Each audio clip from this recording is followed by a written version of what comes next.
Last time ஒரு video போட்டிருந்தேன். அதில என்ன அறியாமலே என் கண்ல தண்ணி வந்துருச்சு. ரொம்ப கஷ்டமாயிருச்சு மனசுக்கு அப்படின்னு சொல்லிட்டு ஒரு வீடியோல சொல்லியிருந்தேங்க. அது என்னன்னு பார்த்தீங்கன்னா, அந்த குழந்தையோட அம்மா வந்து பார்த்தீங்கன்னா, இவளுக்கு ஒரு 3 வயசு, 4 வயசு இருக்கிறப்பவே இறந்துட்டுருக்காங்க. அதுக்கப்புறம் அவங்க அப்பா என்ன பண்ணியிருப்பாருன்னு நானா நெனச்சேன். ஆனா வந்து அவ சொன்னா, "எங்க அப்பா இதுவரைக்குமே வந்து கல்யாணமே பண்ணிக்கல டீச்சர். எங்க அப்பா வந்து மேஸ்திரி வேலை செய்றாரு. மேஸ்திரி வேலை செஞ்சு 4 பொண்ணுங்களையும் படிக்க வச்சாரு. எங்க அக்காக்கு 2 பேருக்குமே இந்த வருஷம் தான் 2 பேருமே கல்யாணம் பண்ணியிருக்காரு. 2 பொண்ணுங்களையுமே டிகிரி முடிக்க வச்சுட்டாருங்க. இந்த பாப்பா கிளாஸ்ல ஃபர்ஸ்ட்டு வருவா.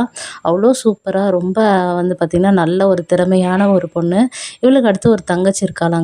இத்தனை வருஷம் கல்யாணமே பண்ணிக்காம இந்த 4 குழந்தைங்களையும் எவ்வளோ சிறப்பா ஒரு அப்பா வந்து வளர்த்துருக்காரு.